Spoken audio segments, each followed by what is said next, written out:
Episode 10, Buffet Froid, written by Andy Black, Chris Brancato and Brian Fuller, directed by John Dahl. The episode opens with horse lover Beth LeBeau being dragged beneath her bed and murdered by an unseen killer who has invaded her home. At Will's session with Dr. Lecter, they discuss Abigail taking Nicholas Boyle's life, as well as Will's declining mental stability. Hannibal asks Will to draw a clock face as a grounding technique, but it reveals that although Will sees his drawing as normal, hemispatial neglect has caused him to draw all of the numbers down one side of the clock. Hannibal does not comment on this. Whilst preparing a fish he has caught, Will suddenly finds himself in the middle of killing Beth LeBeau with a Glasgow smile. He rushes out of the room only to find that he was in the middle of a crime scene investigation with Jack Crawford and the FBI science squad, having only imagined killing Beth and contaminating the crime scene in the process.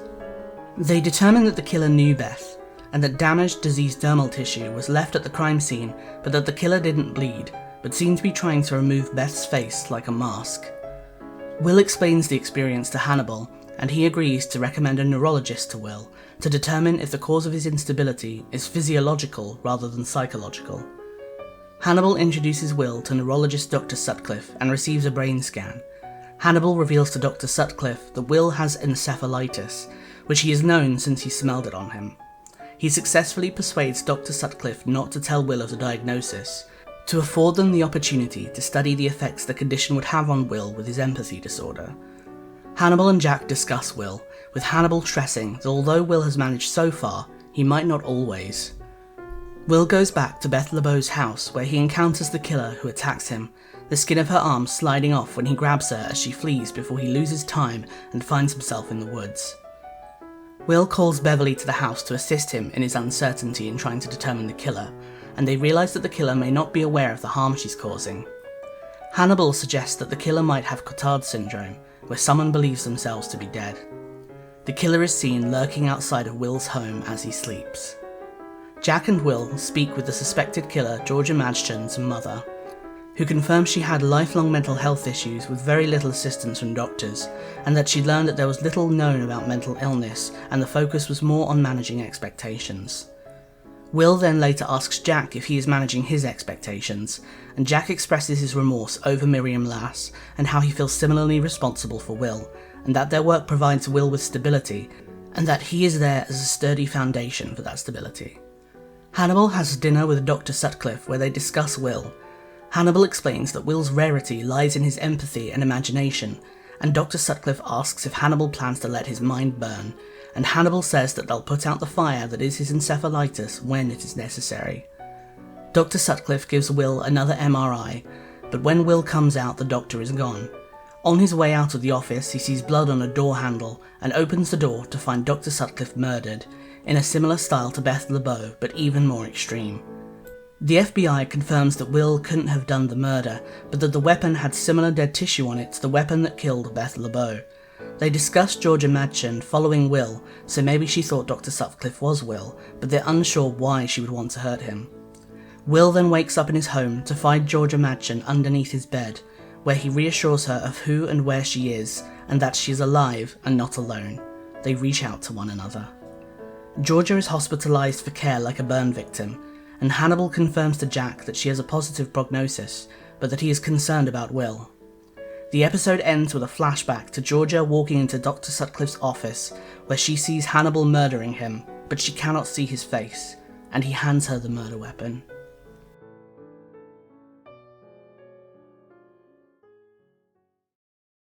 Welcome to Fate and Circumstance, a Hannibal fan podcast. Fish hate me, cannibals love me. I am your host, Felix Fanfare and Fern, and these are my co-hosts. Hello, I'm Melissa Susan. Hello, I'm Sharia Bambi. I'm your podcast menace. I think we're all quite menacing. Yes, we are quite menacing. I mean, we have to be to watch Hannibal, and then True. Love Hannibal. Well, I love Hannibal. Even now. Even after this episode. Even after this episode, Will doesn't deserve him. That's commitment. Also, fuck you. Oh, fucking fuck you. Good start. How did you think of the episode in general this week? It felt like a horror movie, Yeah, I was like about to say an spooky. old school horror movie. It does have like weird, creepy old horror vibes. Yeah, like I don't know why, but 80s vibes is coming to me. I don't know what, like Yeah. 80s horror. Yeah. I think the Yeah, whole thing of like a scary, like something entity and like something grabbing you from under a bed, that is 80s to me for some reason. yeah, I Yeah. agree with you. I agree with you. It was so spooky. Like it was a spooky episode. And like I was like straight up like, is this a zombie that Will is hallucinating? Yeah, right. So let's talk about Georgia Madchen then. So, what did you think of this procedural? It's very different, as you said. It has a big horror movie vibe, but also Georgia Madchen herself is very different to all the other killers. So, what did you think of that plot? I felt really sorry for her. Yeah, so Like, yeah, you're right. It's completely different in terms of like everyone had like a like killer's motive. She unfortunately has mental health issues slash other yeah. health issues that have been causing her a lot of trouble. Unfortunately, so much so that she thinks she's dead. Which same bestie. I feel dead inside. Hashtag relatable. Hashtag relatable. Yeah, right. But yeah. Otherwise, damn poor girl. Yeah. I'm too giggly now. Feel bad. No, I think the fact that she has like it's fuck me, I can't words brain. I think the fact that it's clearly something to do with mental illness and rather than like a motive, like she doesn't really have a motive and she's a bit more confused than the others. I feel like that's why it's a bit easier to sympathize with her. I mean, I know, like, generally speaking, you do have to have some kind of mental illness to be able to go and commit these kind of crimes. But you know what I mean? Like, she was just very lost, I think, didn't really understand what was going on and aware. And I think it was just very easy. Like you said, Shara, like, we feel really sorry for her. Like, you feel so bad. I don't think she really wanted to hurt anyone. She just was very fucking lost. It's very scary. Yeah. Like, also, I agree with her. I also want to give people Glasgow smiles, but you know, that's beside the point. Shira's going a bit too far with the hashtag relatable now. But yeah, no, I completely agree. I think she is the most sympathetic killer, and if you try and kind of think about her point of view, she's kind of acting in self-defense because she doesn't understand that the people are normal. So ultimately, she's kind of not doing anything wrong, even though she's doing something terrible. She's just terrified of them as well. I think Yeah. there's a fear of them. It's like, where the heck's your face? Especially if you like see someone faceless, like you see at the end of the episode how she sees people, and like if you saw something like that and also had other issues, unfortunately, because I think there's something like demon face syndrome. So, and that doesn't make people necessarily violent, but unfortunately, with other kind of health issues, it could lead to violence. So yeah.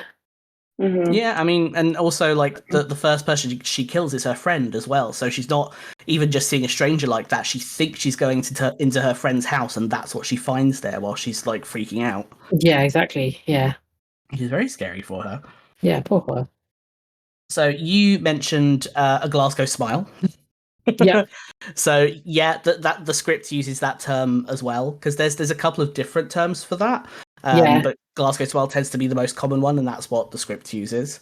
Yeah. So a Glasgow smile is a cut going across someone's mouth, usually ear to ear, in the form of a smile. Couple of just really random facts about that is that one of the most well-known victims of a Glasgow smile was Elizabeth Short, aka the Black Dahlia, back in 1947. Mm-hmm. A more this is such a fucking reach from me, but just to connect it to Hannibal, a more modern example is the actor Tommy Flanagan, who also has the scars from when he was attacked when he was a DJ, and I need to see this. Yeah, if you Google Tommy Flanagan and see, you'll notice he has the scars of a Glasgow smile from where he was attacked. And he was once in an episode of Law and Order SVU, which now stars Hugh Dancy, who plays Will Graham. Yeah. What happened? How? Why this He guy? was just like attacked by a gang outside the club he was working in. Yeah. Before he was an actor. Fuck. Yeah, it's fucking awful. It's a horrible, horrible way to hurt someone. It is a And it's horrible way like to hurt there for someone. life. That's crazy. Yeah. Yeah. Wow. I think some people mentioned deserve it. So. you get more murderous every week. I swear to God. No, I'm just trying to impress Hannibal. I'm sorry. Right, reminder Notice to me, not. Daddy. Yeah, reminder to not piss off Shira. Everyone be nice to Shira. Yeah. Which people should be anyway, but now really be nice to Shira. Yeah, exactly. So I mentioned to Melissa and Shira before we started recording, the script mentions the knife that is used to attack Beth LeBeau is a farrier's hoof knife. Because if you notice in her house, she has horse stuff everywhere. She has ornaments and pictures and all sorts. So she probably owns horses. So I guess Georgia just picked up the first weapon available, and that was a hoof knife. One, it's hard to see in the show because when Jimmy Price is holding it, it's a bit in shadow. It looks like he actually has an antique one, in my uneducated opinion. So it might be that she has it as like a collector's item or something. This is pure speculation. However, she is a horse girl, isn't she? And looking at looking the way that her house is, like the decor and everything, it probably would be. Yeah, it wouldn't surprise me at all. Yeah. The one he's holding, it's hard to tell, but it looks curved, but like a flat blade. Normally, they have like a little curve right on the end, a little hook bit that comes up, which kind of makes it even more horrific. Like, they're designed to slice through what is like cartilage, like bone type material, which is hooves. So that kind of really gives me the ick. Oh, Christ. Oh, yeah. Yeah, horrible way to hurt someone. Yeah, horrible way to hurt someone. As Hannibal mentions, he suspects that Georgia Medchin has Cotard syndrome, which she probably does. We don't know what physical health issues she has because Cotard syndrome is a mental health condition and doesn't have any physical symptoms. Bev guesses maybe a severe staphylococcal infection or leprosy, and it could be either of those.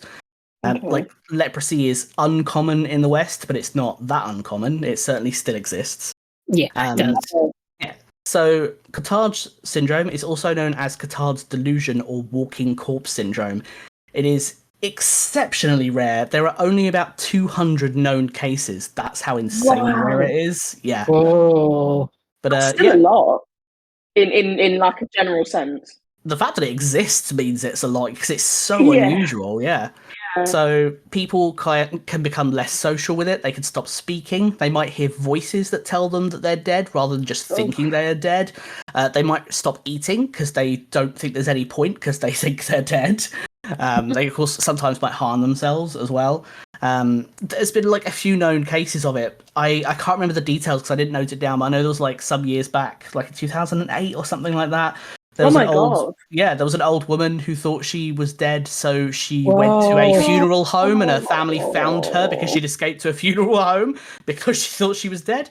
It can be treated because it is a mental health condition, and the show is correct. You can use electroconvulsive therapy to treat it like you would with severe depression. That's so sad. I hate that it was happened to an old lady. Right? Yeah, well, it's a mental faculty thing, so it could potentially be associated with things like dementia and stuff like that as well. Also, because it's so rare and there's no known cause for it, absolutely none. It's not in the DSM either. That's how rare it is. Whoa! So that's scary. Yeah, very scary and very insane that the brain can be like that fucking powerful. Like there's so much. Obviously, like the brain's been studied for God knows how many like decades, centuries, but like. It's just crazy that there's still things like this that people, scientists, all the researchers still don't understand how or why the brain does this. And that is so fucked up, like to look at it as it is just looking at it like factually and just as a whole concept. That is fucking crazy. That is absolutely insane. So scary, but it's all a bit of a weird way of impressive that your brain can just do this. No one knows how or why, and it just comes out of nowhere. I mean, there might be some things like, general ways that you live your life and the things that you do, and you can blame it on, like, I don't know, like someone was really involved in narcotics and that changed their brain chemistry. That's an easy answer. But there's so many people that are completely healthy, don't do anything like that, don't even drink or whatever, and it still happens. God, that's just blowing my mind and also scary. Yeah, super scary. For the listeners, DSM means Diagnostic and Statistical Manual of Mental Disorders. Just for I did not know that. Just for your information. Thank you. I forget that not everyone knows what that is because not everyone is mentally ill. Yeah, exactly. I didn't actually know what that was, but I thought it was something important, so I can't went on with it, to be honest. It's basically the big book of medical conditions and like mental health conditions. There's like different versions of it get made like every decade or so where they try and update it with more accurate information. So some things that used to be considered mental health conditions, like homosexuality, no longer are, and stuff like that. So it gets updated over time. So you have different versions of it. I think we're on 6. It's 5 or 6. I have to check it out. DSM version. That's a fairly recent thing. Yeah. 5. We're on 5. Yeah, so fairly recent thing. Okay, that's really interesting. Mm-hmm. Yeah, so there was an updated version 2022. 2022 as well. So even then they get revisions. So it's like versions of the versions as well. But yeah, because they're done like over decades and stuff. Yeah, stuff like that hasn't actually been around for that long when it comes to diagnostic. Yeah. DSM is surprisingly modern. So nowadays you'd expect something like anxiety and stress and stuff to actually be in there. Yes. And even then, things like anxiety and their diagnostics have changed over time. Yeah. Because I know that like social anxiety disorder used to be used very commonly. Now generalized anxiety disorder is used more, and sometimes anxiety is now considered more of a symptom than a separate condition and all sorts of shit. So let's talk about other health issues. Yeah. Surprise! Will has an autoimmune disease. Yes. So I want to know. We were very lucky this time around in that we trialed for the first time watching an episode together. So I got to experience Melissa and Shira's reactions to things live, which was one of the best things I've ever done. I knew it. Ever since that smell, that sniff, that little sniff that Hannibal had. You thought he had a brain tumor. I did, but I thought it was something. I thought it was something physical. It's like, you can smell something physical, you bitch. To be fair, encephalitis, some kinds of it are associated specifically with brain tumors. But yeah, what was your reaction in general? Like, yeah, how did you feel about it finally finding out what the fuck is wrong with him? I feel so sorry for the boy and Hannibal not letting him know. What the fuck, Hannibal? Yeah, I was a bit shocked. Like, I think, a little bit shocked and also kind of not in a way, because there was the first few episodes were kind of like, this is very like trauma, like vibe. This is trauma vibes. So we were just sort of like, yeah, okay, kind of understand, kind of relate, sadly. And like, then it got like to a point where it was worse, and I was like, okay, this is beyond my understanding of anything. This is crazy. Now he's like hallucinating, like deep, and now he's hearing things. Now he's like, it's going so crazy now. Time's getting lost. I think it was the thing of like, when Alana came in and was like, I don't want to interrupt you if you're rehearsing, and then it pans out and the whole classroom is empty. That moment I was like, okay, there's something else wrong here. I don't know what it is, but there's only so much you can put on trauma. I mean, even if that is still technically trauma, it's still something more complex. And so I was sort of like, oh fuck, but also that kind of makes sense at the same time. There was still definitely like shock factor for me. I was shocked. At the same time, I was like, Hannibal's clearly always going to play games with the people he loves. So like, it was shocking, but at the same time, like, this is Hannibal we're talking about. I'm pretty sure this is what he does. But it was such an asshole move. Like, you care for someone so much, why would you do that?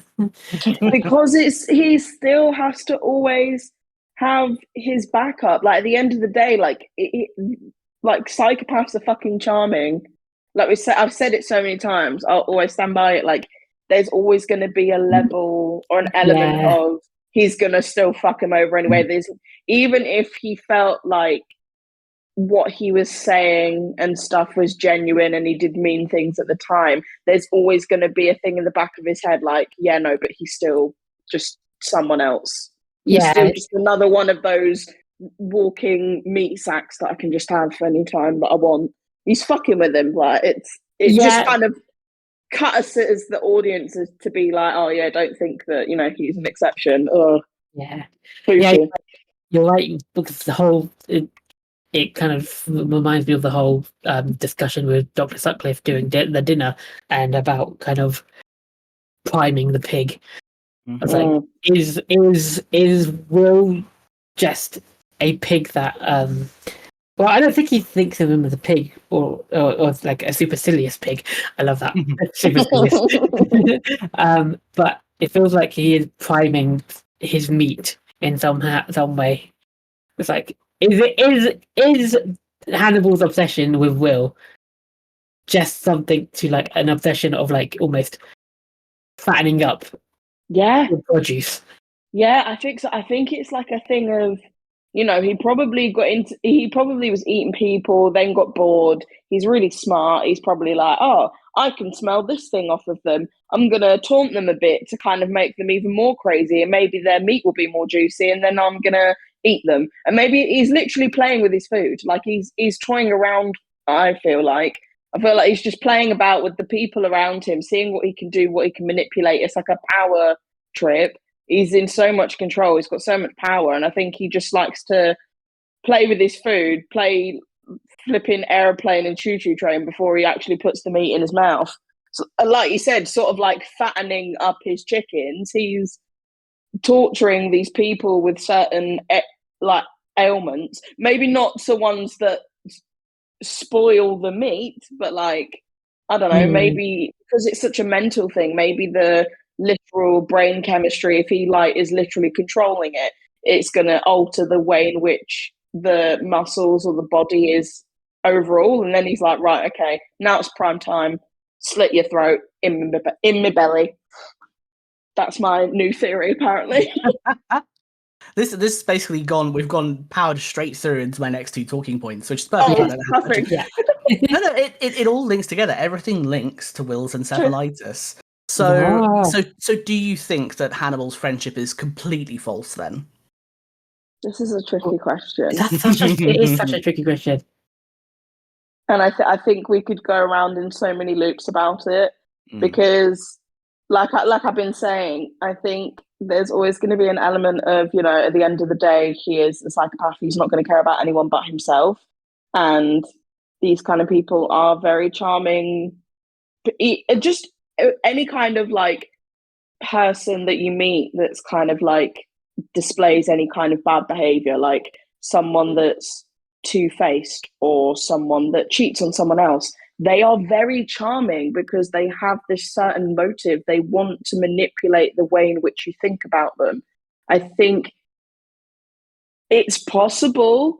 At the end of the day, he is a person. He has a heart. I feel like being a cannibal is a mental illness. In my opinion, it's all of these kind of things is like, you know, anyone with a sane brain, relatively, is not going to think, oh, I want to go and eat that person. Even if they never acted on it and they knew that it was wrong and you can still have these kind of thoughts. I think, you know, I think he's still a human at the end of the day. I think he still maybe has a heart. I think maybe there is a possibility that there is moments where he's like, you know, I genuinely care about him, or like, you know, I get on with him or stuff like that. I feel like in moments where he was talking to what's the his therapist in Ophelia. That's it.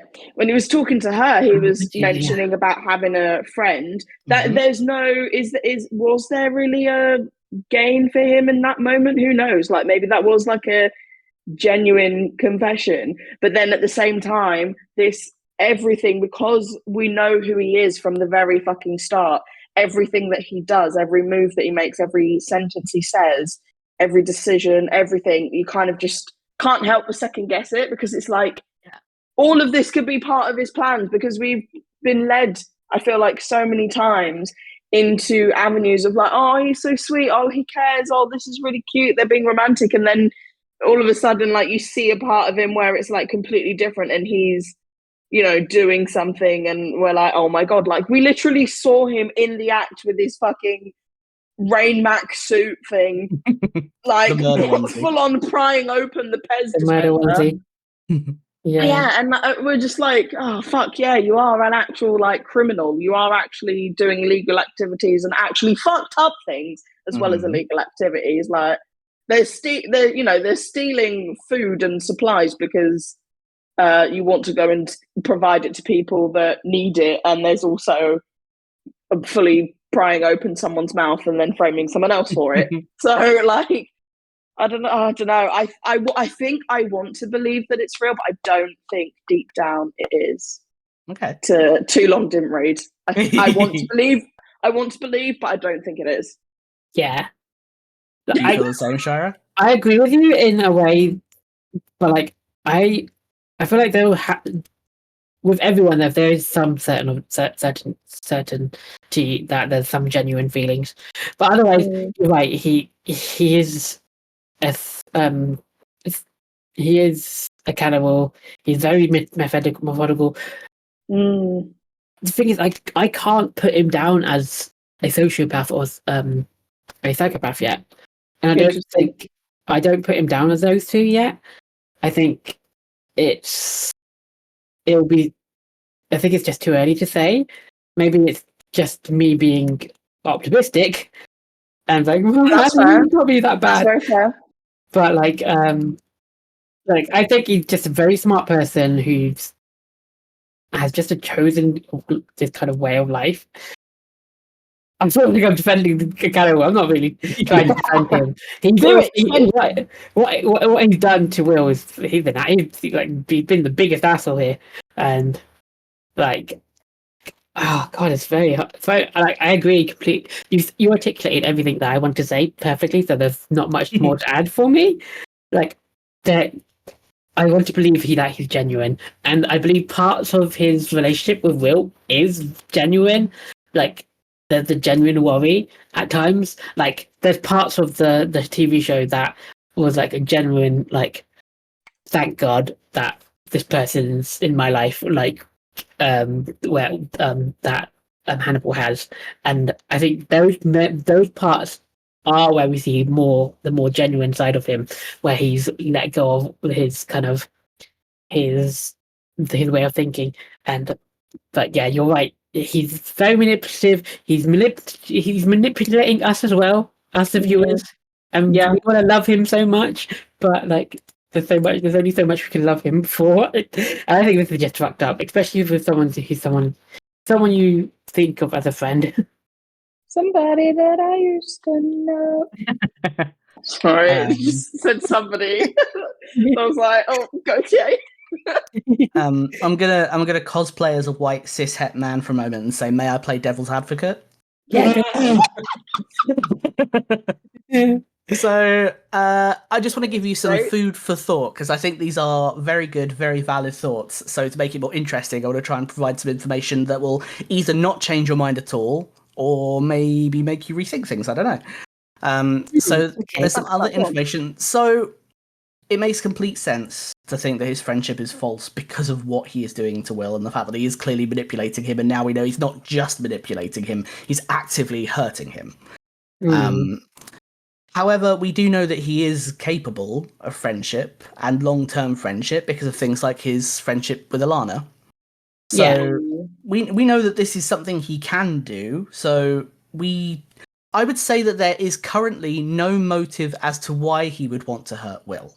We've seen very rarely the occasions where he chooses to hurt someone because of their behaviour towards him, such as Andrew Caldwell, the arsehole homophobic guy.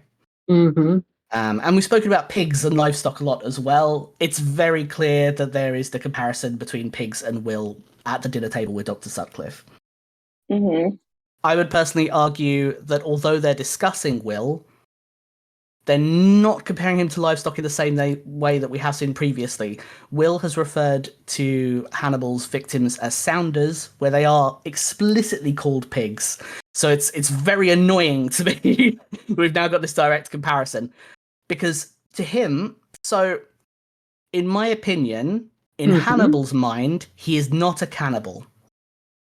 Because to be a cannibal is to eat something that is equal to you. Oh. The people that Hannibal kills and eats are people he believes are below him. Yeah. In my opinion, from the way that he speaks with Will and the way that they engage and exchange information, yeah, Will has yet to be displayed as below Hannibal. They're very often shown as on the same platform. He says to Bedelia about wanting a friend, and Bedelia says that you want someone, like, you build up walls, you want someone who's clever enough to climb up over them. Then we see that Hannibal is relieved to see that Will has survived the challenge that he has set for him. So I would say that so far the show is hinting at the idea that Hannibal is harming Will, but not necessarily for the reasons we would expect that Hannibal would want to harm someone, aka kill and eat them. You see, so that is one of my other theories, is where Hannibal is just testing Will, almost. Like, this intrigue, like, how is Will as cool as... Because Hannibal clearly thinks Will's cool. And it's like, is Will as cool as I think he is? And it's like, can I push it? How much can I push him? And how much can I, test? How much more cooler can he become? I also personally don't believe that Hannibal would want to... Okay, this is a personal opinion thing, and without giving anything away, may be proven to be complete bullshit, so you can pretend I've never seen the rest of the series of what I'm about to say, to be honest. Okay. Which is, I don't personally think that Hannibal would try to eat someone who's ill. That's also what I've been thinking as well. Yeah, that's how you spoil and contaminate the meat. Yeah, because that's what I was thinking, like, to spoil in the way of, like, physically, but, like, maybe, like, mentally, fuck around with them a little bit and find out, maybe torturing their little brain, like, pumps more blood in their biceps and it's going to be a juicier meat. I don't know. I mean, what I would essentially suggest is, from everything we've been shown so far, Hannibal is worse than what we think. Because I don't think it's suggesting that Hannibal wants to eat Will. I'm not going to say it doesn't suggest he wants to kill him, but I would say it doesn't suggest that he wants to eat him, but that he is capable of hurting people even if he doesn't want to eat them. And I would argue that's even worse than what we think Hannibal is capable of. Yeah, I would argue that as well. Like, he's capable of hurting people he generally has some friendship for. Yeah, I mean, I'm basically arguing with you. Actually, no, I do think they are friends, but I think that doesn't matter ultimately because Hannibal could be even worse. Yeah, no, I agree that they're friends. I could never say that they're not friends. Like, I think they are friends, even if, like, I think Hannibal Will is not for Hannibal and for me. Hannibal for me. Sorry, I'm kidding. I'm just rattling you. I'm rattling you. Look, nothing can destroy my love for those two men and how much they love each other, and no one can prove otherwise. They don't deeply love one another, okay? Well, but that's the thing. I think that they are friends, but I also think that Hannibal's concept of friendship is tainted by the way that his brain works, because we would argue if you're friends with someone, you wouldn't do what Hannibal is doing. So Hannibal's friendship is dangerous. Yeah. So I think we've answered what we think Hannibal's motive is in not letting Will know, kind of. Even if we're not entirely sure, which I think is understandable at this point in the series. But we also get some really interesting information and conversation from Jack in this episode. Because I wrote it as he's being played by both sides. That's a bit of an unfair way of putting it, because Will isn't playing him exactly. but he has to deal with more sassy Will in this Yeah. episode. I love Sassy Will. So good, sassy Will's best. But he's not just sassy. There's also their later conversation. Jack kind of shows himself to be an ally to Will, and I would say for the first time, genuinely, because of his. He's actually explaining his trauma over Miriam Lass, and for the first time seems like he cares about Will legitimately. However, he's still also relying on Hannibal's input, and Hannibal's talking in his ear at the same time. So who do you think Jack's loyalty lies with the most, Will or Hannibal? So I would say if that was an open question, like you were leaving it, I would say his loyalty is to himself / the case. That's also very fair, though. That's fair as well. Yeah, it's 100%. His loyalty remains right now, at least. I feel like that's a bit of a cop out, but right now, at least, to the case, to the innocents that could die. But if I want to answer specifically to that question, I still think his loyalty lies with Will, not Hannibal. At the end of the episode, you see him being a bit more suspicious of Hannibal. So I don't believe his loyalty lies with Hannibal. Even now, I think he relies on Hannibal to keep Will in check, or to keep Will keep Will coming, keep coming almost. Yeah. To keep Will turning up and keep Will, satisfied mentally enough that he's able to continue helping save these innocents. I don't know. This is too difficult of a question. I feel like I think I agree. Really, I think he's. No, fuck. I completely agree with openly himself. He does said this before. Like sometimes the way that he will sort of speak to people, even Will, it's like a bit like, come on, cut some slack. Like, I know you care about the case. Sometimes the case a bit too much. But to answer the question directly, I think it has to be Will, doesn't it? Because he's doing a lot for the cases, and that then benefits Jack, and that's ultimately what he wants. And I think he does have moments where he does like really like have like almost like a paternal moments with Will. I feel like probably because of what happened to what's her face, Miriam Lass. Yeah, I remembered. That's terrible. So yeah, I think he does actually care about him, and I think he's becoming more concerned because he can see it, where it's so obvious now. Yeah. So I think his loyalties does lie to Will, because why would they lie with Hannibal in the first place? Yeah, like in this episode, he even goes, "I'm bedrock to Will. Like I'm bedrock. Like rely on me. Like literally straight up in ways that you can't take it otherwise. Going, rely on me. I'm bedrock. I am someone who you can rely on." I love that entire scene. The whole conversation. It is one of my favorite scenes. Maybe my most favorite scene, but we have to find out. So I have one more talking point, but I'm going to delay it and instead do my favorite thing by telling you far too much information about it. Yay! Oh my god, this is our favorite part. Like honestly, I love knowing more. Say the same thing, Sharon. This is literally like one of my favorite bits. Like I obviously love discussing everything with you guys because it's really fun to watch something in this way, and I think it should be like something that I'm going to do more often now, like have like communal watch parties and like discuss things with people because it's really fun. And this is like one of the like most exciting things of my week, honestly. But the like exciting facts bit is just something so exclusive. And if we were to just find this show on our own and watch it, we might not necessarily discover this ourselves. So it's really fun. Very appreciated. Absolutely, yeah.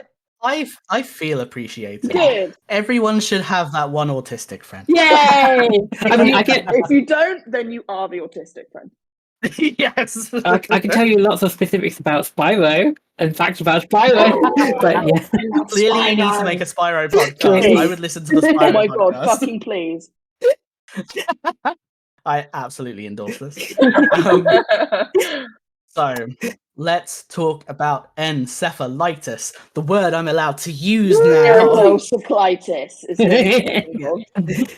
This is like person suit all over again. I'm glad I get to talk about encephalitis. So, before I talk specifically about encephalitis, let's talk about the clock test. So, Hannibal asks Will to draw a clock. He does two things with this, actually. So, the clock test is a real test. However, he also advises Will to say his name, where he is, and the time. That's separate to the clock test. That's like a grounding technique, which is really good. It's, like a lot of grounding techniques are to do with trying to bring yourself into the present and kind of stop you from going into your brain. And that's what he's doing. And it's a legitimately good grounding technique, if a bit basic. Yeah. So we can support that. That's a good Hannibal move. Good Hannibal move. Can I just quickly interject? Felix has an amazing tattoo of that. Just to let people who are listening to the podcast know, Felix has an amazing tattoo of that. You might be able to find it on the Twitter somewhere. Definitely there somewhere, yes. I have a tattoo of Will's encephalitis clock, and beneath the clock is W. Graham 7:30 p.m., which is his time in Hannibal's ledger. I will point out, although his appointment time is listed at 7:30 in one particular episode, when Will Graham is asked to say the time, he says he is in Baltimore, Maryland at 7:16 p.m., which is before his appointment time. So I think actually his appointment time is more regularly at 7 p.m. and not 7:30 p.m. Okay. That's how autistic I am. Love that. Love that. See, more trivia. More trivia. Yep. Hey. So Dr. Sutcliffe says that Will has spatial neglect. To be more specific, what Will actually has is hemispatial neglect, which is a psychological condition caused by damage to one hemisphere of the brain. He says that his scan shows that the right side of his brain is inflamed. So that makes sense. So encephalitis is essentially an inflammation of the brain. It's more commonly associated with strokes and brain injury, which is like some of the things that he lists to Will that he doesn't have.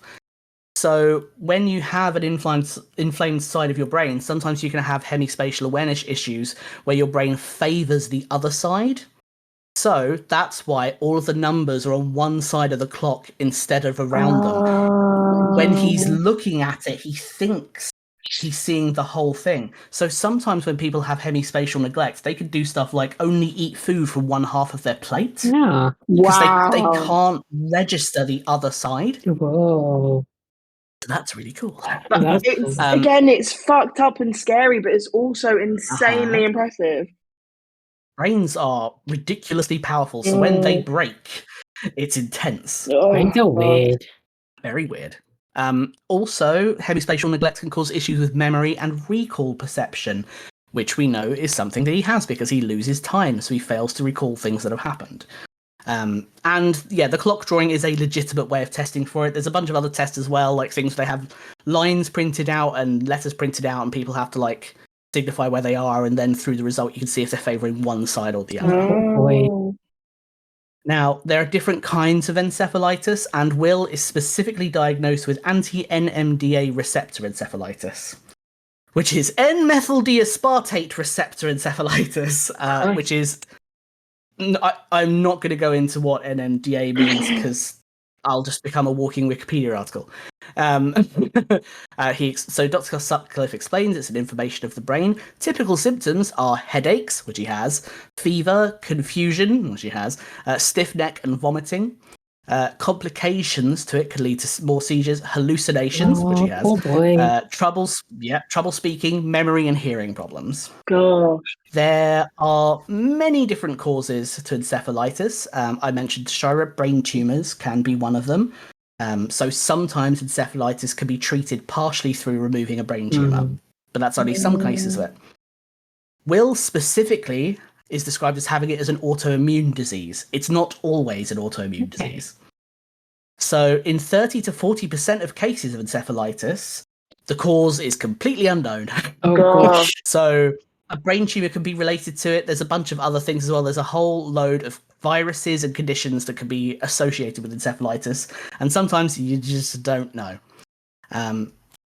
Anti-NMDA receptor encephalitis is also sometimes associated with psychosis, and over time can develop into more physical issues such as breathing problems, blood pressure issues, heart rate variability, and even catatonia, which can mean things like immobility, mutism, motor problems, and interestingly, even echopraxia, which is something that we know from the script Will was supposed to already have, but has been cut from the show. Oh, okay. So, what does that mean? Echopraxia is when you uncontrollably mimic another person's manner of speech, maybe accent and stuff like that. Oh. You're echoing them. Yeah. It's sometimes associated with neurodivergence such as autism. Yes, because I do it a lot. I see. Okay. I used to do it as a kid. I still do it. I can't help it. I've been able to mostly force myself out of it, which is not a healthy thing, and I don't recommend it. That does make sense. That does make sense. I think even my brother does it. And he's not like as verbal as we are, but I'm pretty sure like when we try and get him to really concentrate on his words and try and say something, you can tell that he's really trying to copy the way that you say it. Oh, that's so interesting. I didn't know that was a thing. Yeah, I think for a lot of neurodivergent people, it kind of takes a bit of weight off of their brain because they're putting less processing power into. So like they can try to explain this better. The energy they have, they can put more of it into what they're saying and less of it into how they're saying it by mimicking the person they're speaking with. And also some people just get kind of a natural enjoyment out of it, so it's almost a form of stimulation as well. So sometimes you just get a satisfaction out of mimicking someone. It feels good to do it. Yeah. Which is why I love things like accents and voice acting and stuff, because I love to learn how other people speak, and that in itself is kind of a form of echopraxia for me. Yeah. Interesting. That's cool. Yeah, I love voice acting and stuff, but like my echopraxia, I'm terrible at accents, but I still pick it up. It's a really cool, weird little brain thing that happens. It is a really cool thing that happens. So a lot of this stuff, as I say, can happen, gets worse if it's left untreated. So just a thing to keep in mind that Hannibal, with the medical knowledge that he has, will know that. Yes. That he's not just leaving him untreated for whatever reason it may be, whether it's taste or sadism. he is making him worse. Mm-hmm. Because anti-NMDA encephalitis is treatable. It's completely treatable. It takes many months. It's not a quick fix. But it usually involves immunosuppressive medication, and 80% of cases with treatment have a good outcome. Unsurprisingly, the prognosis is better if it's treated early. So he's also making his chances of recovery less as time goes on. I see. So that probably that what was it called? Discrepancy. It would probably be a lot different. So the success rate would probably be a bit higher if all these people got it caught a lot sooner and treated too. I mean, and he was spelling Will so many episodes ago that we don't know how much time exactly has passed in the show, but at least weeks, probably months, that he has known that he has encephalitis. Yeah, it's really fucked up. Yes. I mean, we're going to talk about the end of the episode a little bit. So before we do that, I'll say a little bit about the dinner because it involves Dr. Sutcliffe.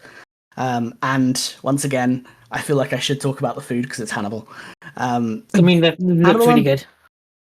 I want to try it, but it's extremely expensive, as you probably tell. Extremely expensive. There's a lot of seafood, so those are quite expensive. All of the seafood tapas that you don't see much of in the show itself looks so good. I would like to eat the octopus. But the star of the show is the jamón ibérico. So if you import jamón ibérico, because of import regulations, normally the hoof has to be taken off, because like you see it in the show, it's the whole leg. So Janice Poon had to create a fake one. So the hoof you see at the end is actually just created by her. Oh, cool. It looks really good. It looks really real, yeah.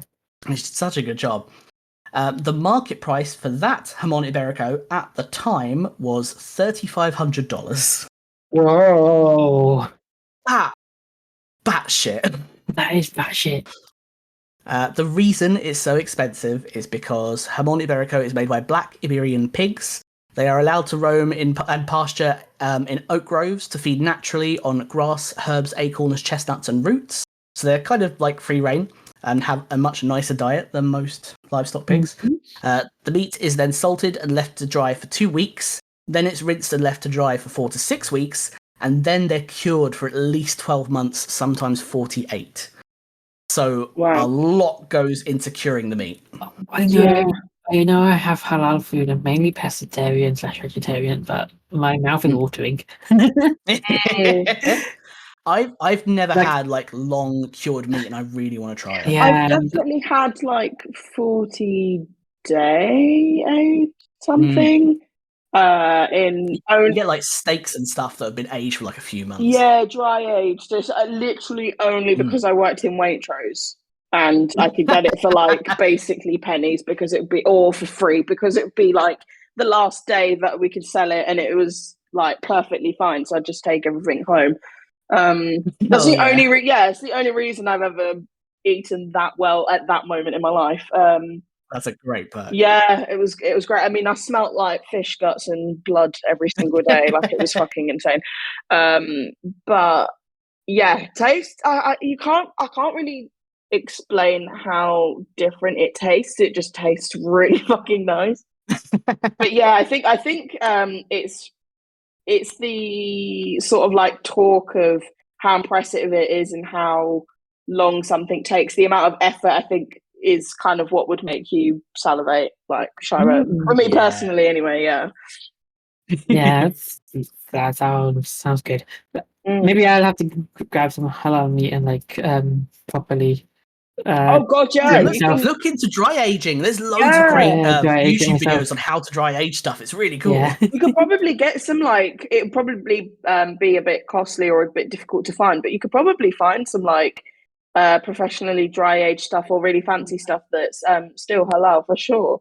Yeah, probably good. If not, you basically just pack it in salt. Yeah, it has to be like packed, sealed, secured, and then put in the right temperature, and then just left for ages, and then you just carve the edge off. That's true. Yeah, there you go, cured meat. Cured meat, yeah, super cool. Yeah, you can cure eggs. I've as always well. wanted to like make a dry aged steak and stuff.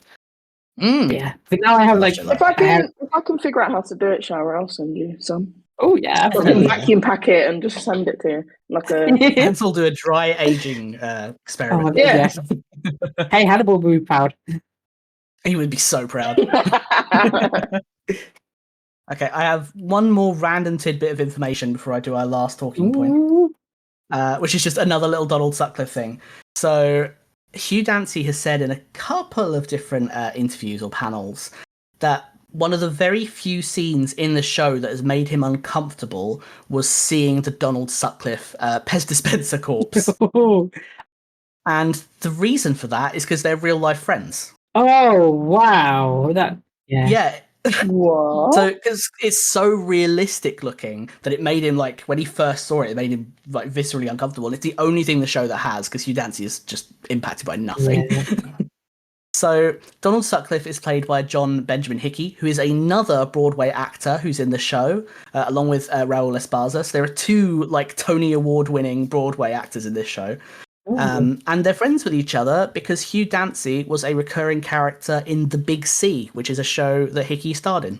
Oh, cute. Where Hugh Dancy plays a gay cancer patient. Oh. Gay. And we should love John Benjamin Hickey because he is gay. Yeah.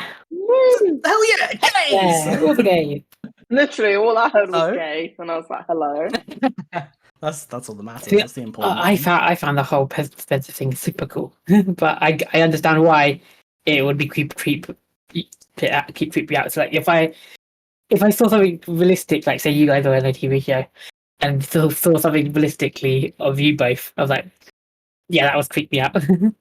Exactly, yeah. Like he's mentioned that like nothing else in the show bothers him. It's just because it looked so much like this person he's actually friends with. It was a bit like, oh. Yeah, which I think is very fair. Valid. So our last talking point I just want to ask you, why did Hannibal kill Dr. Sutcliffe? I have no fucking idea. I'm not going to lie to you. Like, literally, when that happened, I was like, right, well, we're all fucked then, innit? Because, like, what the fuck is this? like I thought They seem to get along so well. yeah, they seem to get along so well. Plus, I thought like Sutcliffe was going along with Will. He was going along with the whole It was plan. going along, Yeah. and also it's a bit more like with Dr. Sutcliffe, someone you trust is a better way to keep manipulating Will. I just thought that they were like, when he was like, oh, opportunity, and then all of a sudden he's like, oh, there's nothing wrong with you, mate. Like, it's all in your bloody noggin. And I was like, what? Like, you say you're lying to him? Okay, so they're like crime buddies. Yeah, And then next minute he's ripping him open for a Pez sweet. I was like, what? Pardon? Sorry, Yeah. pardon? Because for the most part, I've been following on. This is the most confused I've ever been. And I'm like, Hannibal, babe. So my theory is that he is trying to manipulate Will in some way with Sutcliffe, saying like, "Oh yeah, he was lying to us. He was lying to me as well." And in the next episode or two, that's what's going to happen. Like, oh yeah, he was lying to us. You did have something mental. He was just kind of trying to show up that he's the good guy in this. So if it gets found out what Will has, Hannibal can blame Dr. Sutcliffe. Yeah. Yeah, that makes sense. And that's my current running theory for it. But otherwise, I am baffled as to why he had killed Dr. Sutcliffe. They such good terms, etc., etc. Yeah. I would just like to say one thing that one of you said. I think it was Melissa. Oh, who used the term framing. Framing? What'd I say? Yeah, I think it was you who said that he was framing someone. Oh for yeah. Dr. Sutcliffe's murder. Yeah, which is kind of what happens, right? So the obvious is yes, he's trying to frame another person for it, but why? Clearly, the death's already happened. Yeah, who is he framing and why? Yeah, who is he framing and why? Why is he trying to frame Will? Wait, is he trying to frame Will? No, he didn't he frame that what's her face? Georgia. Yeah. Yeah, but we know that he couldn't possibly tell if Georgia Madsen came up. Why is Georgia Madsen there? Yeah. Yeah, that's the other question I asked. Right. I would say there are a lot of open questions. Yeah, very much so. Some curious things to think about. Yeah, I think it's very fair to say that we don't fucking know. Is he trying to bring Will to his level? Why would he frame Will? Well, similarly to Abigail, to recruit them into his Hannibal Cannibal family. We've got this whole episode without it. And there it is. Hannibal Cannibal family. Damn it. It finds its way every time. It does. Cannibal family finds a way. Right. Cannibal ring. Favourites. Shira went last week, so it's Melissa's turn to go first this week. Is it quote then moment? Oh, I accidentally muted myself. Yes, but if you want to do it the other way around, you do you. I'm gonna do it the normal way around. Okay. It's not like one quote from one person. It's sort of like a two quoter. When what's his name? Sutcliffe. Sutcliffe, yeah. Woo! I'm so good with names. When Sutcliffe was like, "Oh, what do you smell me?" and Hammer goes, "Opportunity." I was like, "What?" So good. That was chilling my little bones. My little bones went rat-a-tat-tat in my body, and I was like, "Oh my god, shivers." Do you want to know what I wrote word for word verbatim for moment? Yes. Hanny absolutely. killing No Face. I thought that was really fucking creepy, but well done, especially for the time that it was created and released. That would have been fucking spooky as shit. Yeah, it looks so good. Just the way that he's like proper, like it's just Hannibal just there, like ripping someone open, like woo! I can hear him listening to like fucking I don't know Megan Thee Stallion just like jamming, doing his thing, like chilling, and then all of a sudden he's like, "Oh fuck, I'm being watched." And the way that, like, then the perspective of seeing him with like just the blurred face, I was just like, whoa. Like it was really like creepy. It just added to the whole atmosphere, and again, just very much like 80s horror, giving horror film, and I quite enjoyed it. Like I was just like, oh, I'm being scared right now. And then he just casually just going over and giving the scissors to her, and I was like, oh my god, he just done that. Shit, that was spooky. I was scared. I was shitting myself. I was having a great time. What I think is going to happen? Fact predictions. Let's think. I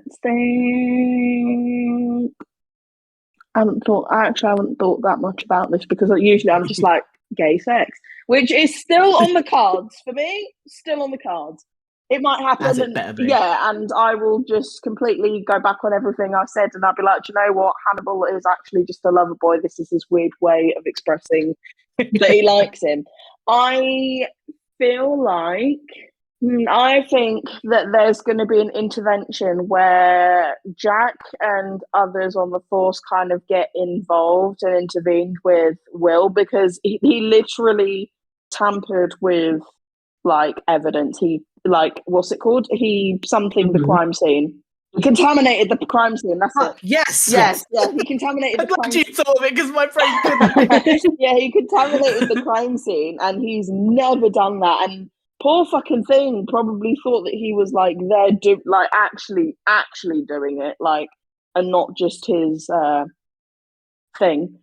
So I think it's like going to be at this point. I think Jack and everyone is going to kind of be a bit more like intervening and trying to do things themselves to get like maybe like a second opinion on Will, to see like what the fuck is going on. I need to see, or get involved and see, like, yeah, just be like, right, we're going to be here for the scan and you're going to tell us like what's going on, blah blah blah. And I think there's going to be like a bit of an awkward point of like, oh, will they, won't they, of like find out that Hannibal had something to do with it, or maybe like Hannibal will have like a little bit of a panic on his toes. I think that's going to be like a thing at some point. And then obviously, again, to reiterate, gay penetration. Oh, yeah.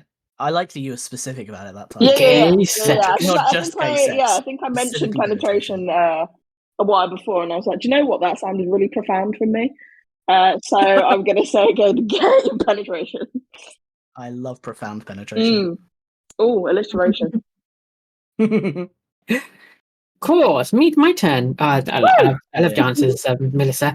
So my first thought, so honorable mention, my favorite quote and one of my favorite moments was the talk with Will and Jack. The moment that he mentioned being the bedrock. He's not quicksand, he's bedrock, which is that what was not quicksand, bedrock? Can't remember what he said before. But yeah, that was one of my favorites. Quote wise, I had two favorite quotes. One that Melissa already mentioned, which was the one that when Hannibal smelled Dr. Sutcliffe and said said I smell opportunity. On when Dr. Sutcliffe that made me laugh, made me giggle.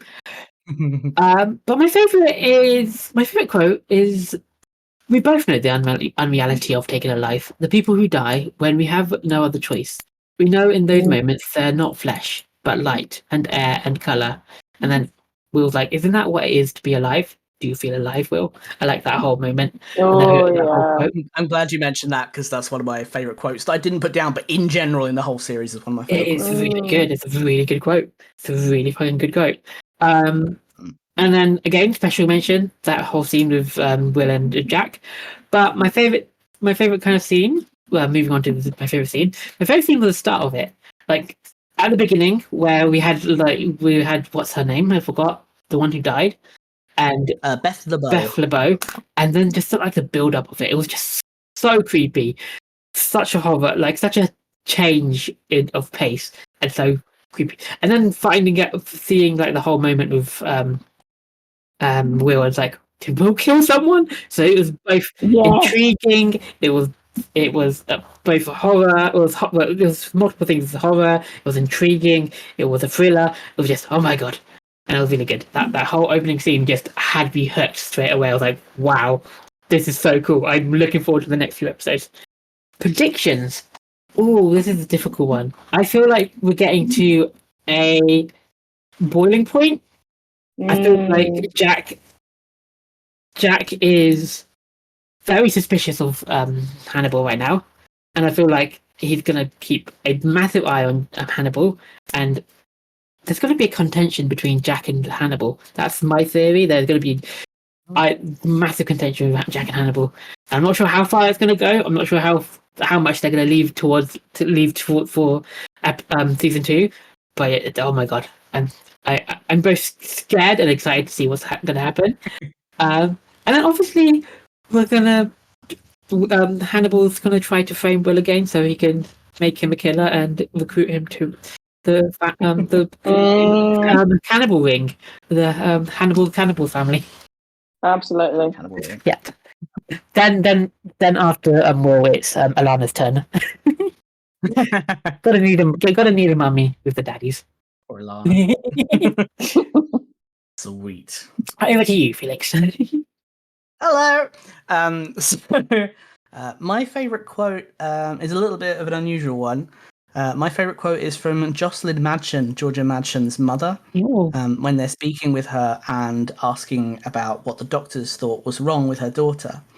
And Jocelyn says, "Mostly what I learned was how little is actually known about mental illness.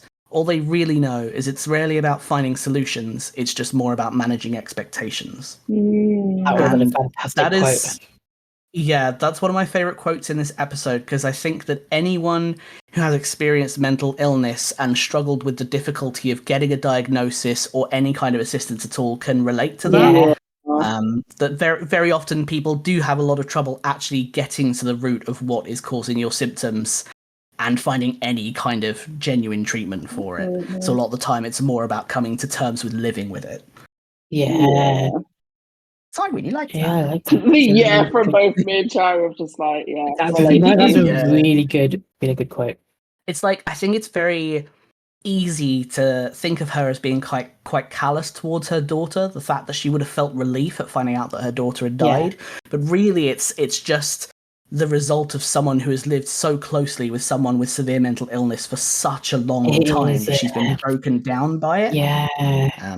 I think she's in it so briefly, and it's such an interesting, powerful conversation. Yeah. And it's true for both parties, isn't it? Both the person with mental illness, it's managing expectations of the person with mental illness, and also the person who's handling them with mental illness. Yeah. Yes. Yeah. A really Absolutely. good quote. My favorite moment is kind of the entire conversation that Will and Jack have outside of Beth LeBeau's house after he's contaminated the crime scene. And the fact that it's so unusual and Jack is genuinely worried for the first time and acting worried. He's not abrasive. And when Will is rude, he doesn't tell him off or counter it. Which is why I love Will saying, "Do you have anybody that does this better unbroken than I do broken?" And Jack just says, "Fear makes you rude, Will," and then just fucks off. I love that. It's so different to how Jack's attitude has been towards Will before. And he kind of seems almost resigned to kind of well, fine, if he's going to be broken and not going to do anything about it, I'm just going to walk away. Yeah. I really like that. Mm-hmm. My next episode prediction is that Hannibal will change his mind. He'll apologize to Will, get him treatment for his encephalitis, and they'll live happily ever after. Aww, cute. Not. How dare? I want to believe, okay? How dare Will? How dare Will? I just want them to be happy, okay? Will is creeping on my man. I'm sorry. My man. Will is creeping on my man. Look, we've said this since episode 1. Two sides of the same coin. They're destined to be together, okay? we did say that. Fight you on this. I'm trying to replace Will now. Can't believe that. Oh, my sweet wet man. Everyone ready for my sign off? Yay! Yeah. It's vague and not very good, but I managed to squeeze one little pun in there. Yay, puns. Try my best. I don't think anything will beat last week's of just we find out. I love that. That was such a good. I was like, what? I need to find out now, right now. Me being a teasy bitch. And you watched it straight after, actually, so that was really good. Yes, which I believe we're going to do again, and I'm very excited for that. Very excited. So, my sign-off is, we see a few returning friends, and one of them is awfully determined to send a message. Fate and Circumstance is an independent podcast brought to you by Felix Fanfare and Fern, Melissa Susan, and Shira Bambi. You can find and follow us on Twitter and Tumblr at HannibalPod. We are fans of the show NBC's Hannibal and do not own the rights to any of the materials discussed, merely appreciators. The music used in this podcast is Tchaikovsky's Op. No. 40 Waltz by Kevin MacLeod, licensed under Creative Commons by Attribution 4.0 license. Thanks for listening.